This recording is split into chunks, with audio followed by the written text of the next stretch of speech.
guys, welcome to your third Zombies World at War mapping tutorial. Now in this tutorial we're going to actually be starting to make our own map. So first of all, just open up Radiant, click on your map, not underscore patch, just your actual map, and then click on Radiant, and it'll start to open up the map program that we're going to be using.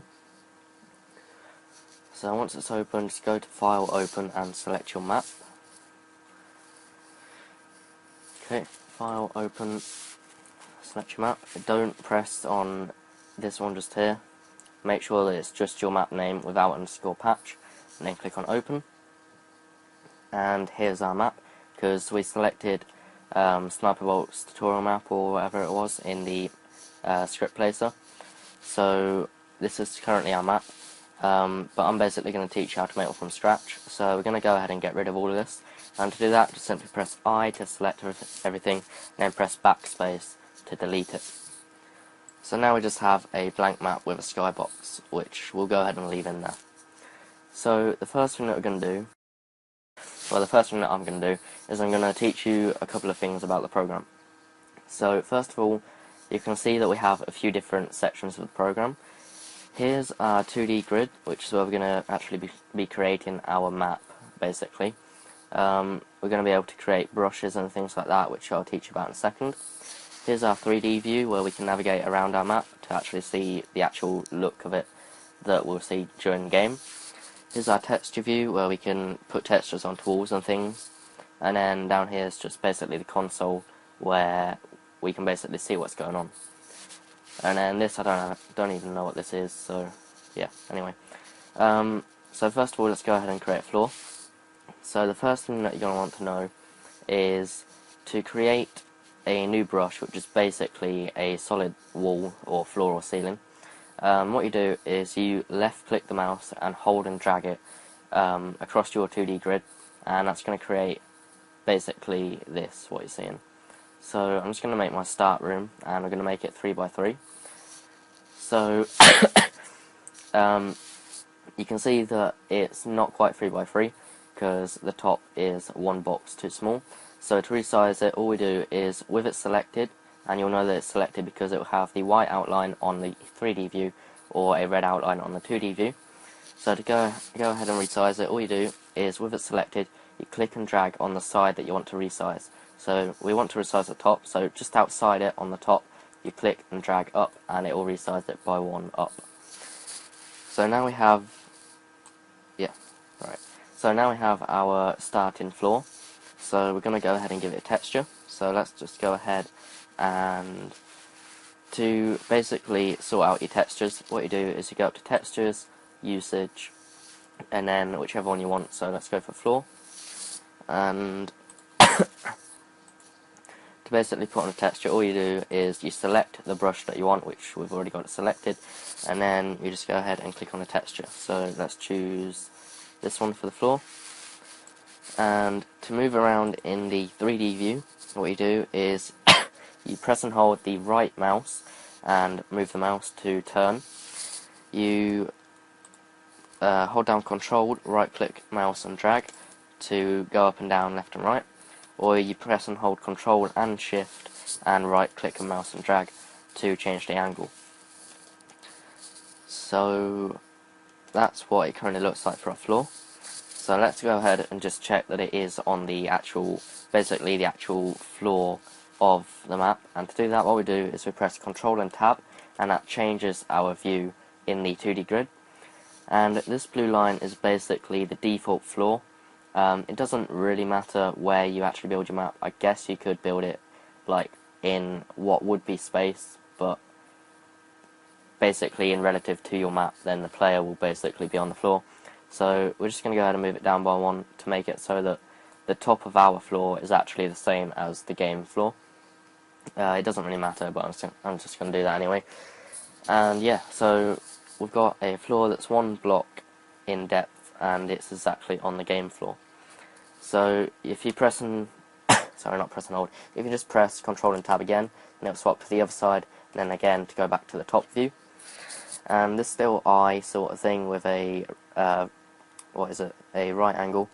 That's the actual camera, so that's wherever we are in our 3D view. So if we just go ahead and move that over here, and then we just update this, then you can see it changes. So now that we've got our floor, let's go ahead and make a wall. So we can go ahead and deselect this by pressing the escape key. Now let's create another brush. So left click and hold and drag to create a wall. Resize it down there. Sorry about my cough, it's annoying and outbursty. So anyway, now that we've got that, let's just go ahead and make it taller. So Control and Tab to go to our side view, click and drag it up.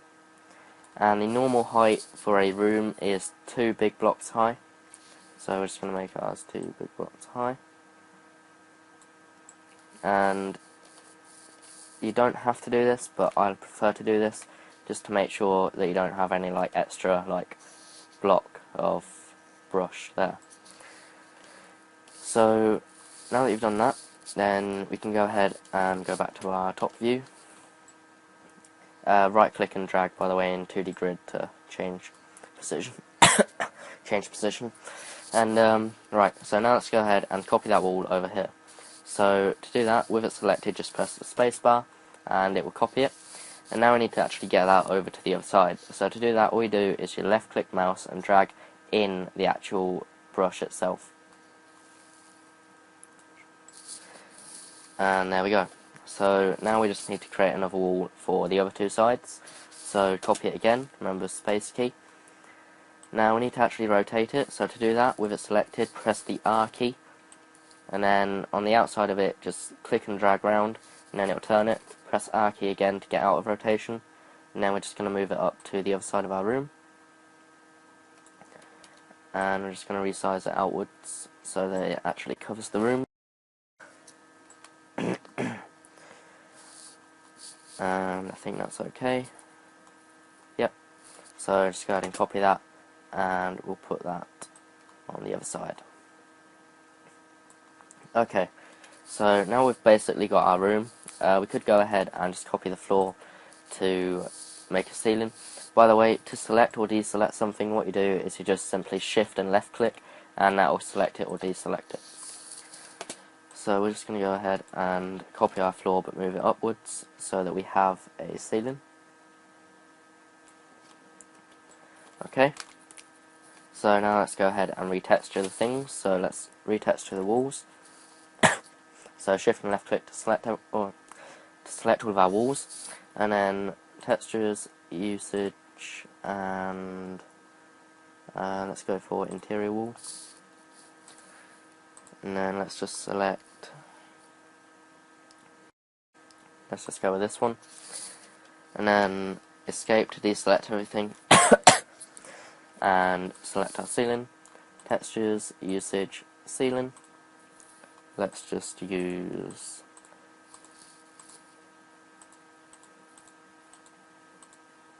this one. Okay, right, so now we've got our room. So now let's just go ahead and add in the player spawn. And to do that, all you simply do is you just right click in the 2D grid and go to Info, Player, Start, and that's going to create a single player spawn. So make sure that you move it down. You're going to want to make it so it's just a tiny bit above the floor, otherwise the player will actually get stuck in the floor and they won't be able to move. So that's pretty much it. Next tutorial we will be, well, I don't know what we'll be doing, but we'll probably be actually adding in some zombies into our map, and then after that we'll probably test it again, and after that we'll probably get on to things like perks. So thanks for watching, guys. If you like the video, feel free to support the series by leaving a like, and when this video reaches 20 likes, then the next video will be released. So make sure that you share the video to get the like count up. So thanks for watching, and subscribe for more. See ya.